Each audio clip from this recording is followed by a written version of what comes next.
పశ్చిమ గోదావరి జిల్లా ఉండి నియోజకవర్గ టీడీపీ జనసేన ఉమ్మడి అభ్యర్థిగా ఎమ్మెల్యే మంతెన రామరాజును అధిష్టానం ప్రకటించింది. ఇక ఉండి నియోజకవర్గ టీడీపీ జనసేన శ్రేణులను కలుపుకొని ముందుకు వెళ్తామని ఎమ్మెల్యే రామరాజు అన్నారు.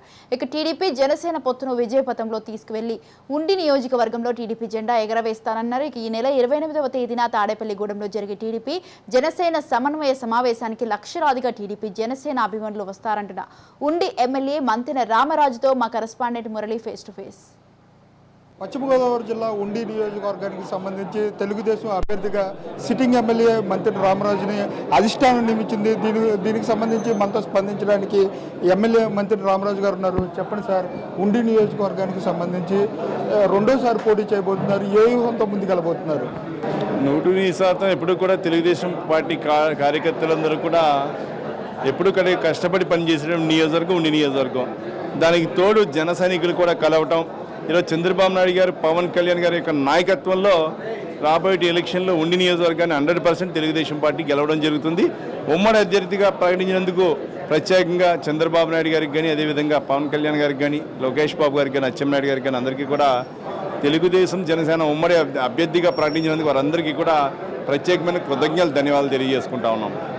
అలాగే జనసేన నుంచి, అలాగే తెలుగుదేశం నుంచి కూడా కొంతమంది ఉండి సీటు కోసం ట్రై చేశారు. వారిని ఏ విధంగా కలుపుకుని వెళ్ళబోతున్నారు? అంటే ఎప్పుడు కూడా పార్టీ అనేది ప్రతి వారికి కూడా పార్టీ అనేది ముఖ్యము. పార్టీ ఒక నిర్ణయానికి ప్రతి ఒక్కరూ కట్టుబడి ఉండాలి. ఎవరైనా కూడా పార్టీ కట్టుబడి ఉండి పనిచేయాలా. రేపు రాబోయే రోజుల్లో ప్రతి ఒక్కరికి కూడా మంచి అవకాశాలే కలుగుతాయి. ఎందుకంటే తెలుగుదేశం పార్టీ, జనసేన కూడా రాబోయే ప్రభుత్వం ఉంది. 100% ప్రతి ఒక్క నాయకులకి కూడా అవకాశాలు వస్తాయి. 100% అన్నీ ఒక సీట్ ఉన్నప్పుడు నలుగురు ఎక్స్పెక్ట్ చేయడం ఉంటుంది. ఆ నలుగురు పోటీ చేయలేరు కాబట్టి ఒకరికి వచ్చినటువంటి అవకాశం ప్రతి ఒక్కరూ కూడా ఒకరికొకరు చేసుకుని సమిష్టిగా ముందరికెళ్తామని చెప్పి తెలియజేసుకుంటాను. అలాగే అధికార పార్టీ అయితే 175కి 175 గెలుస్తామని చెప్తున్నారు. అది సాధ్యమే అంటారా? 175కి 175 నెగ్గితే ఇంకా ఆయనకి టెన్షన్ ఎందుకు? అన్ని సీట్లు ఎందుకు మార్చడం? 50 సీట్లు మార్చారు. గవర్నమెంట్ రావడానికి కావాల్సిన సీట్లు అంత బలం, సంఖ్యాబలం అక్కలేదు. ఎన్ని కావాలి మనకి? 87 సరిపోతాయి. 88 సరిపోతాయి. 88 సరిపోయేటప్పుడు 175 నెగ్గే బలం అయితే 50 సీట్లు మార్పుదల ఎందుకు చేయాలి? చేయవలసినంత అవసరం ఈ ప్రభుత్వానికి ఎందుకుంది? అది కూడా ప్రజలందరూ కూడా గమనిస్తున్నారు. అలాగే రేపు 28న జరగబోయే టీడీపీ జనసేన ఉమ్మడి సమావేశానికి ఉండి నియోజకవర్గం నుంచి ఏ ఏర్పాట్లు చేశారు? పూర్తి స్థాయిలో మేము ఏర్పాట్లు చేస్తున్నాం. రేపు ఎప్పుడో జనసేన మేము సమన్వయం మీటింగ్ వేసుకుని ముందరికి వెళ్తామని చెప్పి మీ ద్వారా తెలియజేసుకుంటాను.